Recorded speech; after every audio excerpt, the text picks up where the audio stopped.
Kasalukuyan namang nasa East Avenue Medical Center ang tatlong nakaligtas sa paghuhunayan sa Barangay Commonwealth sa lungsod ng Quezon kaninang umaga. Ang 5 pang isinugod doon ay hindi na po nasagip. Nakatutok si Katatibayan. Eksklusibo.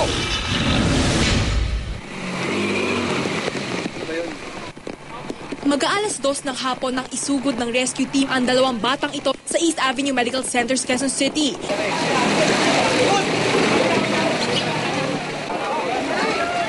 Kasama sila sa mga residenteng natabunan matapos gumuho ang lupa sa Barangay Commonwealth sa kasagsagan ng ulan kaninang umaga.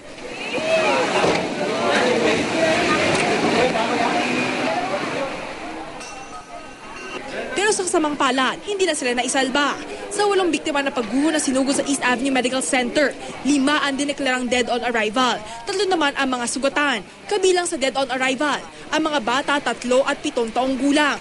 May sanggol pa na 3 linggo pa lamang. Kabilang sa mga nakaligtas sina Lidalin Simbulan at Leserin Simbulan. Galo sa bintilang tinamo ni Leserin. Thankfully yung mom ko binalikan ako. Ayaw.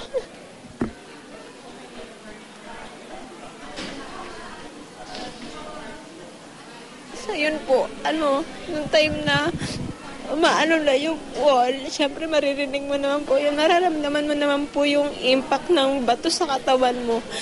Thankful po kasi kami lang ni mama yung nataganan. So yung baby po kasi namin 5 years old, kasama namin sa bahay. Thankful kasi hindi siya nasama. Puno naman na hinagpi si Jordan Castulo.